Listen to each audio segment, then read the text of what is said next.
कहानी की शुरुआत होती है हरिनगर नाम के एक छोटे से गांव से। ये गांव देखने में भले ही छोटा था, लेकिन भीतर से उतना ही सुंदर और शांतिपूर्ण था। हर तरफ हरियाली, खुशहाली और हर सुबह लोगों की हंसी खुशी से गांव की रौनक बढ़ जाती थी। इसी गांव में रहता था प्रधान जी का बेटा, एक प्यारा, समझदार और बेहद बहादुर लड़का जिसका नाम था राइस्टार। राइस्टार का एक खास और जिगरी दोस्त था टुंग टुंग साहू। दोनों बचपन से साथ साथ बड़े हुए थे। हर दिन साथ खेलना, साथ खाना और एक ही स्कूल जाना, यही उनकी जिंदगी थी। हर सुबह टुंग टुंग अपनी स्कूटी से राइस्टार के घर आता और दोनों हंसते खेलते स्कूल चले जाते। मगर एक दिन अचानक सब कुछ बदल गया। एक दोपहर राइस्टार चलते चलते अचानक चक्कर खाकर जमीन पर गिर पड़ा। उसके पिता घबरा गए और तुरंत गांव के डॉक्टर को बुलवाया। डॉक्टर ने राइस्टार का अच्छे से इलाज किया, कुछ दवाइयां दी और कहा कि चिंता की बात नहीं, वह जल्दी ठीक हो जाएगा। अगली सुबह टुंग टुंग हमेशा की तरह राइस्टार को लेने आया, लेकिन जब वह उसके कमरे में गया तो देखा कि राइस्टार बिस्तर पर लेटा हुआ था। राइस्टार ने कहा, आज मेरी तबीयत ठीक नहीं है, मैं स्कूल नहीं जा पाऊंगा। टुंग टुंग ने मुस्कुरा कर कहा, ठीक है दोस्त, तुम आराम करो, मैं स्कूल चला जाता हूँ। टुंग टुंग चला गया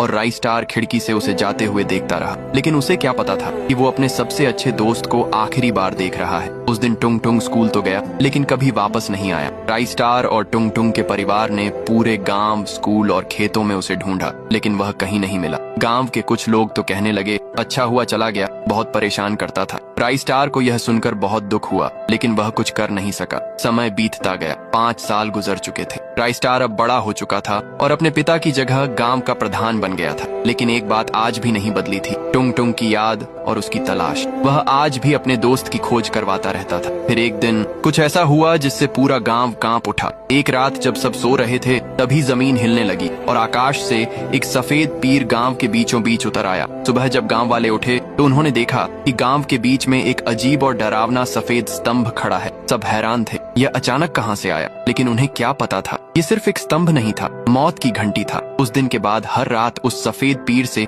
एक नीली रोशनी निकलती और एक डरावनी आवाज गूंजती, और जिसने भी उस रोशनी को देखा, अगली सुबह उसकी लाश उसी पीर के पास मिलती। गांव में हड़कंप मच गया, लोग डरे हुए थे। हर रात किसी की मौत हो रही थी, लेकिन किसी को कुछ समझ नहीं आ रहा था। आखिरकार गांव वाले राइस्टार के पास गए और सारी बात बताई। राइस्टार ने सभी की बातें ध्यान से सुनी और एक फैसला किया, आज रात मैं खुद उस पीर के पास जाऊंगा। रात होने से पहले ही राइस्टार जाकर सफेद पीर के पास बैठ गया। अंधेरा होते ही वही नीली रोशनी और डरावनी आवाज फिर से गूंजने लगी और फिर वो सफेद पीर हिलने लगा। राइस्टार की आंखें फटी की फटी रह गईं। वह कोई स्तंभ नहीं था, बल्कि उसका बचपन का दोस्त टुंग टुंग साहूर था। वही टुंग टुंग जिसे सबने मरा हुआ समझ लिया था।